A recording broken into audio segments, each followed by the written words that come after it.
만군의 여호와여, 주의 장막이 어찌 그리 사랑스러운지요. 내 영혼이 여호와의 궁정을 사모하여 쇠약하며 내 마음과 육체가 살아계시는 하나님께 부르짖나이다. 나의 왕 나의 하나님 만군의 여호와여, 주의 제단에서 참새도 제 집을 얻고 제비도 새끼들 보금자리를 얻었나이다. 주의 집에 사는 자들은 복이 있나니 그들이 항상 주를 찬송하리이다. 아멘. 여러분, 순례를 떠나보신 적 있으십니까? 순례를 목적으로 여행을 떠나본 적이 있으십니까? 혹은 최소한 그 여행에 관심이 있으십니까?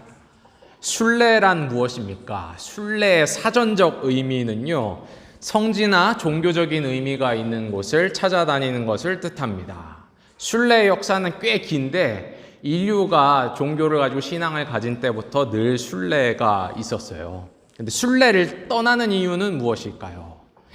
이와 같은 질문을 하며 설교를 시작하는 이유는 오늘 우리가 함께 보려고 하는 이 시편 84편이 바로 순례자의 노래이기 때문입니다. 오늘 시편 첫 구절에서 가장 먼저 우리는 하나님의 집을 사모하는 한 사람의 모습, 그의 마음과 그의 정서를 마주합니다. 그는 이렇게 노래를 시작하고 있어요. 만군의 여호와여, 주의 장막이 어찌 그리 사랑스러운지요. 이렇게 노래를 시작합니다. 이걸 그냥 얼핏 보면, 따로 떼어놓고 얼핏 보면 우뚝 웅장하고 화려하게 선 하나님의 집을 바라보면서 그 앞에서 너무나 큰 인상, 깊은 감명을 받은 나머지 완전히 압도돼서 이야, 대단하다, 참 멋지다, 이거 어찌 그리 사랑스러운지요, 이 집이 어찌 그리 사랑스러운지요, 그렇게 감탄사를 터뜨리는 것처럼 들리기도 합니다. 하지만 이어지는 노랫말들을 보면 우리는 알게 되죠. 사실 이건 감탄사가 아니고 찬사도 아니고 멀리 떨어진 곳에서 하나님의 집을 떠올리면서 그 집에 가고파하는 그런 애절한 노래입니다. 그래서 순례자의 노래인 것이죠. 이미 도착한 자가 아니라 순례를 떠나려고 하는 자의 노래입니다. 어떤 이유, 어떤 상황으로 인해 시편 84편을 지어 노래하는 이 시인이 지금 이 순간 성전이 아니라, 하나님의 집이 아니라 거기로부터 멀리 떨어진 곳에 있는 것인지 그 까닭과 상황까지는 우리가 알지 못합니다. 알 수 없습니다. 왜냐하면 여러분, 노래나 시가 늘 그렇지만 모든 걸 자세하게 설명해 주진 않거든요. 모든 배경 상황을 디테일하게 세세히 들려주지 않습니다. 그런데 오늘 본문 말씀 시편 84편 1절부터 4절까지의 노랫말을 통해 우리가 분명 발견하고 마주하게 되는 것이 하나 있는데 바로 무엇이냐면 갈망입니다. 갈망. 이해하지 못하는 사람, 공감하지 못하는 제3자에겐 누군가의 갈망, 타인의 갈망이란 때론 종종 지극히 작고 사소한 것, 심지어 쓸데없는 것처럼 보일지도 모르겠습니다. 여러분, 그런 경험 다 최소 한 번쯤은 있을 겁니다. 여러분이 뭔가를 원해요. 뭔가를 강렬하게 바라고 갈망하는데 여러분 주변 사람, 심지어 여러분 가장 가까이 있는 사람들이 전혀 공감을 못합니다. 전혀 이해를 못해요. 왜 그걸 그렇게 바라지? 그걸 왜 이렇게 원하지? 왜 갈망하지? 그러면서 사소하게 여깁니다. 하지만 적어도 당사자한테는 그렇지 않죠. 당사자한테는 전혀 사소한 문제가 아닙니다. 여러분, 오늘 시편 말씀 한번 보시면요, 시인의 갈망이란 결코 작은 것, 하찮은 것이 아닙니다. 두 가지 방식으로 이게 잘 드러나 있어요. 첫째로 그의 갈망 속에는 잘 보시면 엄청난 감정적 에너지가 응축되어 있습니다. 1절에서 어떻게 노래를 시작하죠? 주의 장막이 어찌 그리 사랑스러운지요. 그렇게 시작할 뿐만 아니라 이어서 2절에서 또다시 그의 영혼이, 나의 영혼이 여호와의 궁정을 사모한다, 이렇게 고백하고 있습니다. 그런데 그 사랑과 그 사모함의 농도가 얼마나 깊고 짙었던지 심지어 그가 뭐라고 말하냐면 내 영혼이 그만 쇠약하게 되었다, 그렇게 말하고 있습니다. 마치 사랑의 열병에 걸려 잠시라도 연인과 떨어져 있으면 피가 끓고 애가 타는 청춘처럼, 혹은 향수병에 걸려 매일 밤마다 남 몰래 홀로 눈물을 흘리며 조국을 고국을 그리워하는 한 이방인처럼 그의 갈망이 그를 가만 내버려 두지 않는 것입니다. 그를 쓰라리게 하는 것입니다. 또한 둘째로 시인의 노래를 들여다보면 그 엄청난 갈망이요, 단순히 정신적인 것, 영적인 것에만 국한되지 않습니다. 2절의 노랫말을 보면 그의 영혼과 그의 마음뿐만 아니라 거기 보면 뭐라고 나오죠? 더 나아가 그의 육체도 간절히 무엇인가를 갈망하는 그 주어이자 주체로 등장합니다. 그러니까 한 사람의 인격을 구성하는 모든 기관들이 함께 갈망하는 것이에요. 여러분, 뭔가를 정말 갈망해 본 사람이라면 공감할 수 있는 부분입니다. 단지 내 마음과 정신뿐만 아니라 내 몸이 무엇인가를 갈망하는 것. 여러분, 인간의 영혼과 인간의 몸은 하나로 연결되어 있습니다. 이것이 성경의 인간관이기도 하고 우리가 실제로 경험하는 바이기도 합니다. 그래서 잘 아시죠? 마음이 쓰리면 어떻습니까? 몸이 막 삭죠. 몸도 함께 쓰라려 합니다. 그리고 반대로 마음이 기쁨을 되찾으면 몸도 덩달아 되살아납니다. 기력을 되찾게 됩니다. 역순으로 몸이 든든해지고 또 몸이 강건할 때는 마음도 정신도 맑아짐을 느끼게 됩니다. 그래서 최근에 어떤 연예인이 그런 참 명언 아닌 명언을 했는데, 친절하면 체력이다 이런 표현을 하더라고요. 참 공감이 가는 말이죠. 사람이 체력이 있어야지 공격적이지 않게 되고 날카롭지 않게 되고 누군가가 자기에게 하는 어떤 태도나 그 반응들을 넉넉히 감당해낼 수 있는 그런 모습도 보게 됩니다. 어쨌든 오늘 시편 본문 말씀의 내용으로 돌아와서 그렇게 인간이라는 존재가 전인격을 다해서 마음과 영혼과 몸을 다해서 강렬히 무엇인가를 갈망하곤 하는데, 오늘 시편 84편을 지어 부른 그 시인은 도대체 무엇을 그렇게 갈망하는가, 무엇을 그토록 갈망하는가 질문했을 때 하나님의 집을 갈망한다는 것입니다. 하나님의 집. 그런데 여기서 한 가지 의문이 들죠. 왜 시인은 그럼 그토록 주님의 집을 갈망하는 것입니까? 왜 하나님의 집을 그토록 갈망하는 것입니까? 왜 그토록 그 집에 가고 싶어 하는 것일까요? 왜 순례를 떠나려고 합니까? 단순한 호기심 때문입니까? 아니면 미학적인 이유입니까? 그 웅장하고 화려하게 지어진 성전을 내가 꼭 한번 내 인생에서 보고 싶다. 그 아름다움을 내가 음미하고 그 아름다움을 내가 향유하고 싶다. 그런 것입니까? 아닙니다. 그가 그토록 주님의 집을 갈망하는 이유는 그 집이 하나님의 집이기 때문입니다. 시인이 이미 오늘 84편 1절과 2절의 노랫말 속에서 다채롭게 다양하게 표현했듯 그 집은 어떤 집입니까? 주의 장막이며 여호와의 궁정입니다. 그러니까 뭐예요? 항상 소유격이 붙어 있어요. 그리고 그 소유격이 중요해요. 그래서 2절 후반부로 가보시면 집을 향했던 그 갈망이 모든 베일들을 벗어버리고 아주 직접적이고 또 노골적으로 표현됩니다. 뭐라고 말하냐면 내가 진정 내 전인격을 다해 내 몸과 마음과 영혼을 다해 갈망하는 대상은 바로 그 집에 계시는 분, 그 집을 다스리시는 분, 그 집의 주인이 되시는 분, 바로 그분을 향한 갈망으로 드러납니다. 그래서 이렇게 노래해요. 내 마음과 내 육체가 살아계시는 하나님, 살아계시는 하나님께 부르짖나이다. 이렇게 고백합니다. 내 전인격이 그분을 갈망하는 것이에요. 그분을 갈망하기 때문에 주의 장막, 여호와의 궁정, 주님의 집을 갈망하는 것입니다. 그런 의미에서 설교를 시작할 때 제가 던졌던 질문, 도대체 인간이 왜 순례를 떠날까? 왜 순례를 떠나서 순례자의 노래를 지어 불렀을까? 순례의 궁극적인 목적은 무엇입니까? 결국에 하나님의 임재, 하나님을 만나려 하는 것입니다. 지난 세기 영국의 문학가이자 기독교 사상가이기도 했던 C.S. 루이스는 오늘 본문 이 시편 84편이 담고 있고 표현하는 정서를 그저 단순히 사랑, 혹은 사모함이라고 부르기보다는, 죄송합니다. 영어 단어를 쓰겠습니다. 영어 단어로 에피타이트라는 표현이 더 적절하다고 제안한 바 있습니다. 우리 독일어로도 밥 먹을 때 구텐아피테트 하잖아요. 그리고 불어로도 봉아피티라고 하던데 그 에피타이트라고 했습니다. 이 에피타이트를 한국말로 단순히 번역하자면 입맛 정도로 번역할 수 있겠습니다만, 루이스가 사용한 의도를 보면은 욕구, 주림에 가깝습니다. 굶주림.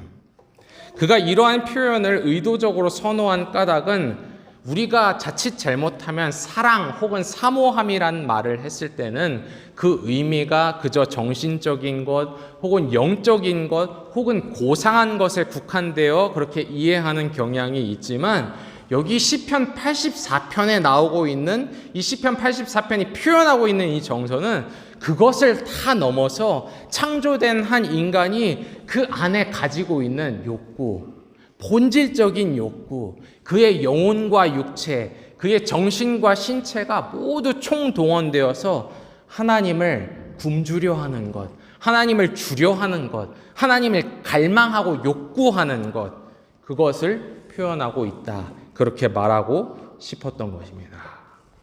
여러분, 그 갈망, 그 주림, 굶주림, 하나님을 향한 주림이 여러분 안에 있으십니까?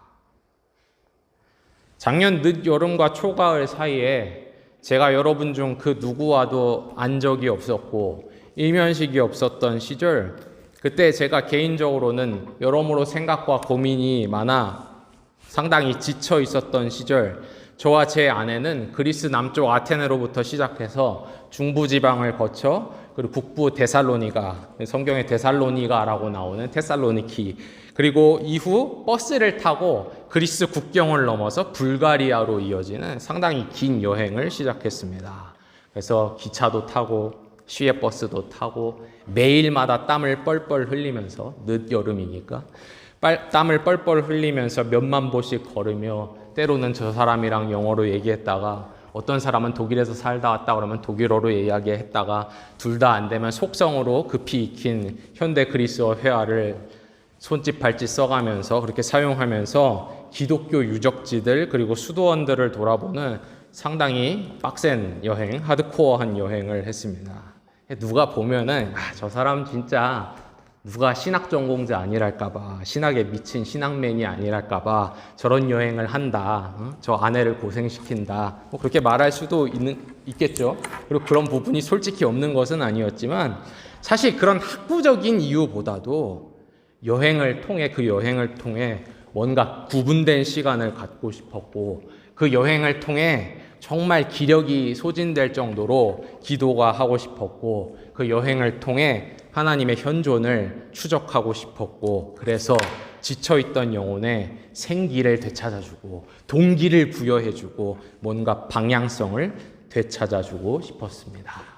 그래서 그게 제게는 말하자면 순례 여행이 되었던 것이죠.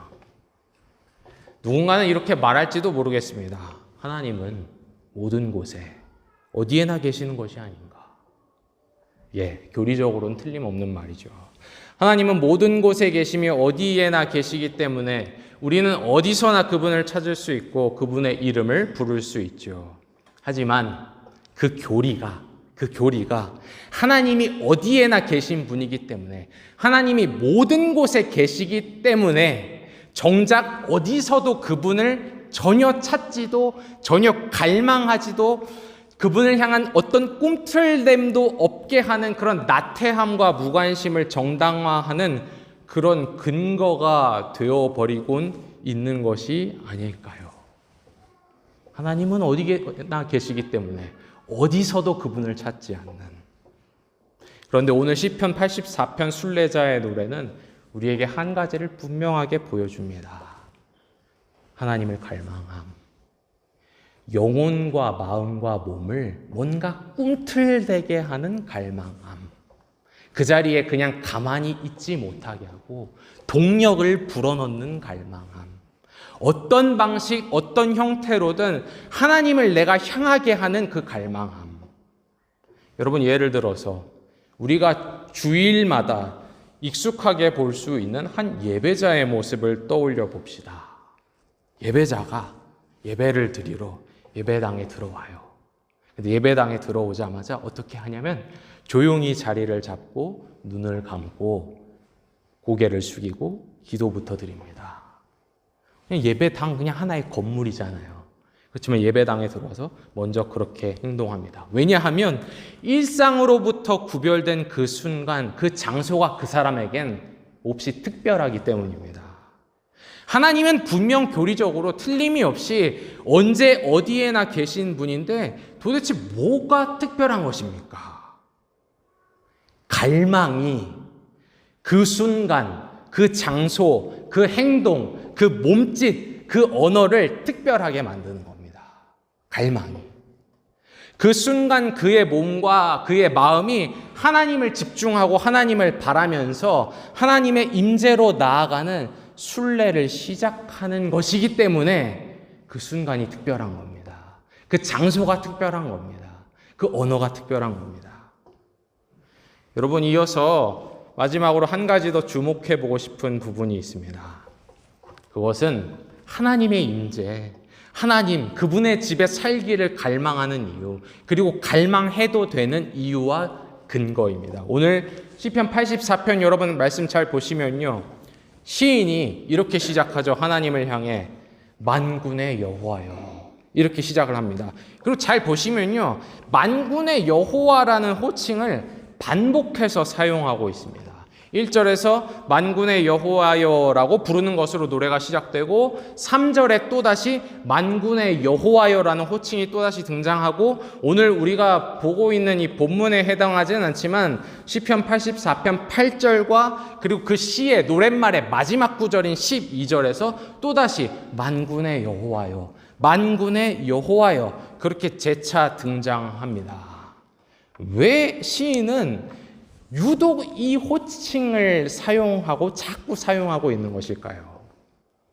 여러분, 만군의 여호와, 히브리 말로 야훼 ጼ바오트는 하늘 군대를 이끄시고 통솔하시며 승리하시는 그 통치자 하나님의 강력한 힘과 능력을 강조하는 독특한 호칭입니다. 만군의 여호와, 하늘 군대와 모든 군대를 통솔하시며 끝내 승리하시는 통치자의 이름. 그러니까 시인이 그토록 원하는, 그토록 가고파하는 그 주의 장막은요, 달리 말하면 만군의 여호와께서 친히 계시는, 그분과 그분의 군대가 주둔하고 있는 세상에서 가장 안전한 요새요 산성인 것입니다. 그런데 놀랍게도 그 만군의 여호와의 장막, 만군의 여호와의 집은 동시에 세상에서 지극히 작고 지극히 평범한 생물체에게도 보호와 쉼터, 보금자리를 제공하는 몹시 넉넉한 곳이기도 해요. 이게 참 성경의 아름다움이죠. 한편으로 위엄과 능력이 넘치는 만군의 여호와이신데 그분의 집은 아주 평범하고 작은 생명체에게도 쉼터를 제공하는 너무나도 넉넉한 곳이기도 합니다. 3절을 여러분 한번 보시면요, 참 재밌어요. 그래서 시인이 만군의 여호와여, 당신은 나의 왕이십니다, 당신은 나의 하나님이십니다 라고 부르면서 성전 제단 근처에서 그가 과거에 보았던 한 장면을 떠올립니다. 근데 어떤 장면이냐면 성전 중앙구역에 제단이 있어요. 거룩한 제단이 있어요. 근데 그 거룩한 제단 근처 지붕 위에 참새가 둥지를 트고 있는 겁니다. 참새가 거기다가 둥지를 트고 살고 있는 겁니다. 게다가 가만 보니까 참새만 그렇게 살고 있는 것이 아니라 제비들도 거기 둥지를 트고 살고 있는데 거기 새끼를 낳아서 기르며 그렇게 제비 가족이 살고 있더라는 겁니다. 그런데 여러분, 참새와 제비가 뭡니까? 가장 흔하고 가장 평범한 새들이죠. 갈망이 없는 사람에게는, 이러한 시편 기자가 말하는 갈망이 전혀 없는 사람에게는, 아니 참새와 제비는 어딜 가든 발견할 수 있는 그런 흔한 새들이기 때문에 그래서 우연히 성전에도 있는 그런 전혀 대수롭지 않은 현상으로 그 장면이 보이겠습니다. 그러나 갈망을 가진 자에게는, 그 갈망이 있는 자에게는 이게 뭉클한 거예요. 이 장면이. 가장 흔하고 평범한 작은 새들도 만군의 여호와의 임재와 보호가 있는 성전 제단 근처에서 보금자리를 얻어서 살더라. 부러운 거죠. 나는 못 가고 있는데, 난 그것을 그토록 그리워하고 있는데 거기에 살고 있는 참새와 제비들. 너무나 부러운 것이죠. 그런데 부러움이 전부는 아니에요. 그 모습 속에서 만군의 여호와, 능력과 위엄의 하나님이 어떤 분이시냐? 그렇게 질문했을 때 작은 새들을 포함한 그분의 손으로 지은 모든 피조물들을 애정으로 바라보시며 너그럽게 대하시는 그런 하나님이 아니시던가. 그 만군의 여호와가 그런 분이 아니시던가. 그래서 부러움 때문에 갈망이 식어버리는 것이 아니라 부러움 때문에 아이고 나는 이러고 살고 있는데 그러면서 자괴감에 빠지는 것이 아니라 도리어 그 장면을 떠올리면서 갈망이 도리어 불타오르는 것입니다. 마치 오늘 본문 속 시인처럼 예수님께서도 마태복음 6장 26절에 보면 이렇게 말씀하신 적이 있었죠. 공중의 새를 보라. 심지도 않고 거두지도 않고 창고에 모아들이지도 아니하되 너희 하늘 아버지께서 기르시나니. 그래서 그 새를 보라 하신 다음에 예수님이 뭐라고 말씀했는지 아십니까? 너희는 이것들보다 귀하지 아니하냐. 너희는 이것들보다 귀하지 아니하냐. 교회 여러분, 마찬가지로 오늘 본문의 순서와 짜임새를 잘 보십시오. 3절에서 만군의 여호와 나의 왕 나의 하나님이여 주의 제단에서 참새도 제 집을 얻고 제비도 새끼들 보금자리를 얻었나이다. 그렇게 말한 뒤에 4절에서 이어서 뭐라고 나옵니까? 주의 집에 사는 자들은, 사람들은 복이 있다 라는 선언으로 이어지는데, 저는 이 3절과 4절 사이에 한번 하물며라는 접속사를 넣어서 이어볼 것을 제안드립니다. 새들도 주의 집에서 보금자리를 얻는데 하물며 주의 집에 사는 자들은 참으로 진정으로 얼마나 복이 있는가. 만군의 여호와께서 베푸시는 안전과 보호, 부요함 가운데서 그것이 너무나 기쁜 나머지 자연스럽게 항상 주를 찬송하게 될 것이다. 누가 억지로 시켜서가 아니라, 마지 못해서가 아니라 노래가 저절로 터져 나오게 될 것이다. 그런 하나님을 갈망함, 그분의 임재, 만군의 여호와의 그늘 가운데로 들어가 거기 거하기를, 거기 살기를 갈망한 분명한 이유가 그에게는 있는 것입니다. 교회 여러분, 믿음의 길을 걷는 자들은 모두 순례자들입니다. 개신교의 대표적인 고전 문학 작품으로 알려진 철로의 역정이 그리스도인의 실존을 그렇게 묘사하기도 했지만, 우리가 꼭 무슨 성지 순례를 가거나 기독교 유적지 등을 방문하는 특별한 여행을 기획하고 떠나야 순례자가 비로소 되는 것이 아니라, 사실은 믿음 안에 있는 우리들은 이미 한평생에 걸쳐 감당해야 할 순례를 시작한 것입니다. 그 순례의 길을 가고 있는 우리의 영혼, 우리의 마음, 우리의 몸, 인격 가운데 갈망으로 인한 생기가 있기를 원합니다. 마른 뼈들, 좀비들처럼 아무런 생기가 없이, 갈망과 열정도 없이 어쩔 수 없이 그냥 숨이 붙어 있어서 살아가는 것이 아니라, 그저 기계의 부속품처럼 그냥 돌아가고 있는 것이 아니라, 하나님을 갈망함, 강하고 능력이 있으신, 동시에 선하시며 너그러우신 만군의 여호와 하나님의 임재 가운데 살기를 갈망함이 그 가운데 있어서, 그 갈망이 우리 영혼과 우리의 삶 가운데 온기와 열정이 되고 우리의 삶의 동력이 되고, 우리가 때론 오르막길을 오를 때 그것을 넉넉히 넘게 하는 추진력이 되고, 우리가 약할 때 우리에게 강함이 되고, 마침내 죽음이 우리 앞에 코앞으로 다가오는 그 결정적인 순간에 그 갈망 때문에 나의 산 소망이 있기를 소원합니다.